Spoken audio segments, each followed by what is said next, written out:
नमस्कार, आपण पाहत आहात सह्याद्री न्यूज, आवाज महाराष्ट्राचा।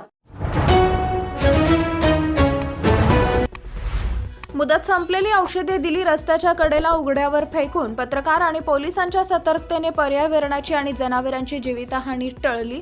भिगवण तालुका इंदापूर येथील राशीन भिगवण रस्त्याने येताना पुणेकडे जाणाऱ्या भिगवणमधील बायपास रोड लगत आणि महावितरणच्या ऑफिस लगत राशीन तालुका कर्जत येथील मेडिकल चालवत असलेल्या एका व्यक्तीने 2 साथीदारांच्या मदतीने 4 चाकी गाडीतून 2 गोण्या मेडिसिन औषधे भिगवणच्या हद्दीमध्ये जाधव वस्ती लगत डांबरी रस्त्याच्या कडेला हे मेडिसिन औषध फेकून दिले। ते मेडिसिन औषधे हे 2022 सालातील असून त्याची वापरण्याची मुदत संपलेली असून ही औषधे सुमारे 1 वर्षापूर्वीची आहेत। रस्त्याच्या कडेला गवतावर आणि पाणी साचणाऱ्या ठिकाणी ही औषधे फेकून दिली असल्याने तेथील भीमा नदीच्या पात्रालगतच जनावरे चरण्याच्या ठिकाणी गवतावर पडून ते जनावरांनी खाल्ल्यास जनावरांना तात्काळ विषबाधा होऊ शकते आणि जनावरे मृत्युमुखी पडू शकतात असे आरोग्य प्रशासनाकडून समजते।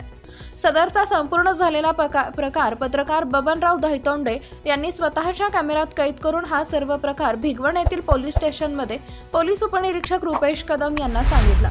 कॅमेऱ्यातील कैद केलेला संपूर्ण फोटो आणि व्हिडिओ दाखवत त्या 4 चाकी गाडीचा नंबरवरून पोलिसांनी तात्काळ मेडिसिन औषधे फेकून देणाऱ्यांचा शोध लावला आणि तात्काळ भिगवण पोलीस स्टेशनचे पोलीस कॉन्स्टेबल सरडे यांनी वरिष्ठांच्या मदतीने घटनेचा पंचनामा करून ताब्यात घेतले। भिगवणचे आरोग्य अधिकारी डॉक्टर विभूते यांनी सदरच्या औषधांची संख्या आणि त्यांची संपलेली मुदत, यातील जनावरांची औषधे किती आणि माणसांच्या औषधांचा साठा किती ही सगळी माहिती गोळा केली आहे। सदरच्या औषधाचा साठा रस्त्याच्या कडेला बेकायदेशीररित्या फेकून देणे हे माणसाच्या आणि जनावरांच्या आरोग्यास धोकादायक आहे। यावर भिगवण पोलीस अधिकारी काय कारवाई करणार याकडे सर्वांचं लक्ष लागून राहिलंय।